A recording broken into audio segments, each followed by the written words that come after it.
Hola, this video is to explain accent marks in Spanish. So accent marks for the most part in Spanish can be explained with 3 rules. And there'll be more to it than that, but for now, I'd say the 3 rules work pretty well. And so that's not so much like each rule explains an accent mark, but it's actually, you'll see, there are the first 2 rules, and then the third one is actually where we see the why and the where for the accent mark. So your first rule is if the word, in Spanish of course, ends in a vowel, a consonant other than N or S. Wait, no, I'm sorry. I said that wrong, and I don't want to edit. So if the word's in a vowel, an N or S, that's what I meant to say, then the spoken stress, notice I said spoken, so we're not talking about written accent marks, goes on the next to last syllable.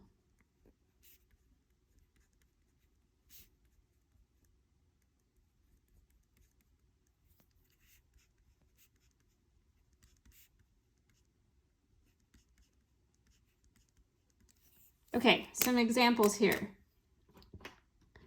So, for example, that would be like the word libro. So libro ends in a vowel, right? If we divide it into syllables, it has 2 syllables. So we have your first syllable and your second syllable, or your last syllable and your next to last, if you want to think of it that way, which is the way I explained it. So if it ends in a vowel, right, it tells us our stress, that emphasis, is on the next to last syllable. So that means we pronounce it libro, not libro, right? And you do this when you learn Spanish, for the most part, you do this naturally. You don't even think about it. So if we made libro plural, we add the S. Again, we would divide our syllables the same way in between the B and the R.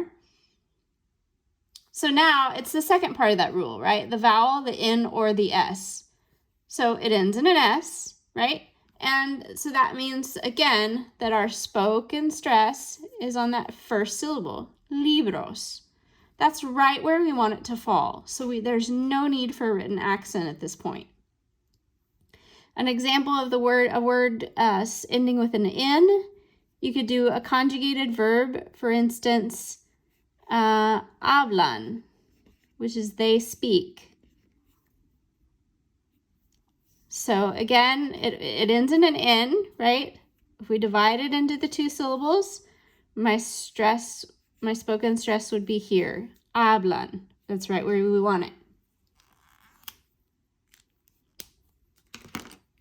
Okay, the second rule is if the word ends in any other consonant. So that's any consonant that's not N or S, because we covered N or S up at the top in the first rule. So any consonant, so B, G, D, any consonant, right? L, anything that's not an N or an S. I think I gave you examples of consonants that a lot of words will never end in, but that's okay. So any other consonant, the spoken stress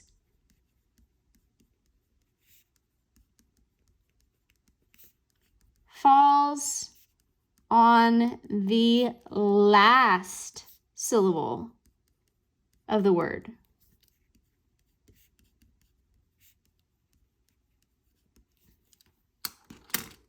So for example, that's all of your infinitives. And you may be just starting to learn this, so you may not even know what an infinitive is. An infinitive just is I call it like the purest form of the verb. It's a verb before it has a subject and before it has a tense. So if we took the verb hablar, which is to speak, again, you'll notice that just like in hablan, right? We split it between that B and the L for the syllables, right? And so it ends in an R, so that's a consonant that's not N or S. So that means this time that spoken stress is on the last part of the word, hablar.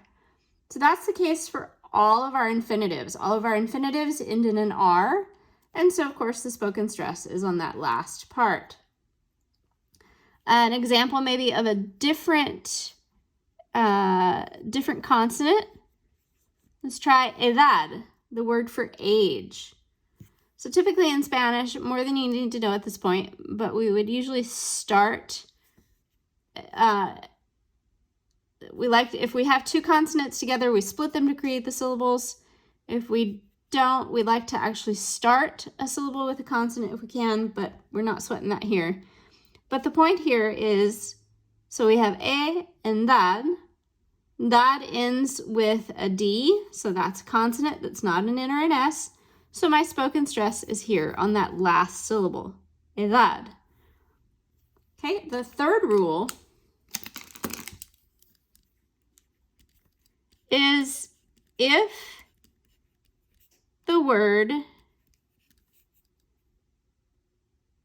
breaks rule number 1,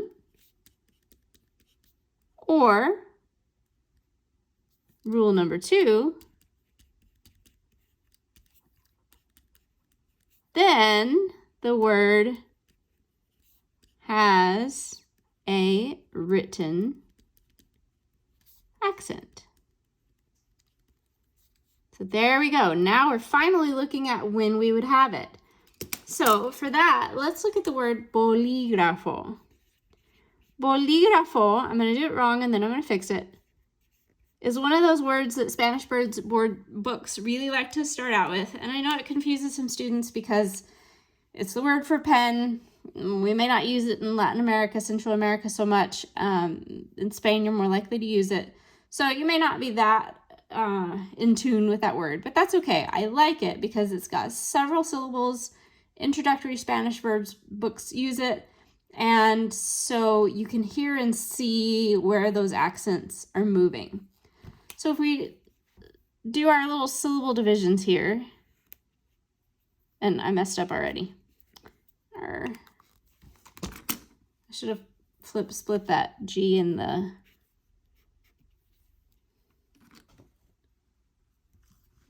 Actually, what I need to do is go back and study my rules on dividing syllables. I'm gonna worry about this later. So bolígrafo. I'll look up my rules on a different day. I'm very sorry for not being able to tell you right. Okay, but regardless, more or less, right? The part that still breaks down, no matter what, is we have 4 syllables. We have bolígrafo, right? So if we break this down, then we end in an O, a vowel. So that means we're in rule number 1. So if you think back to rule number 1, where should that spoken stress go? It should go here, right? Bolígrafo. But notice, that's not how I said it. I said bolígrafo.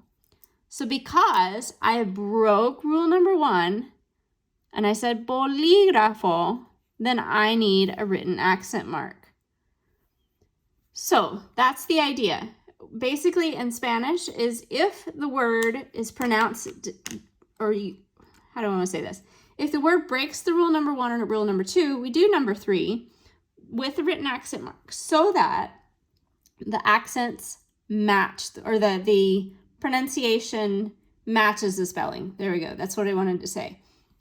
Because in English, you could think like, you could change the spelling all you want and the words might be pronounced differently. But in Spanish, we're always going to line the phonetics up. So we want the pronunciation, the spelling to match the pronunciation.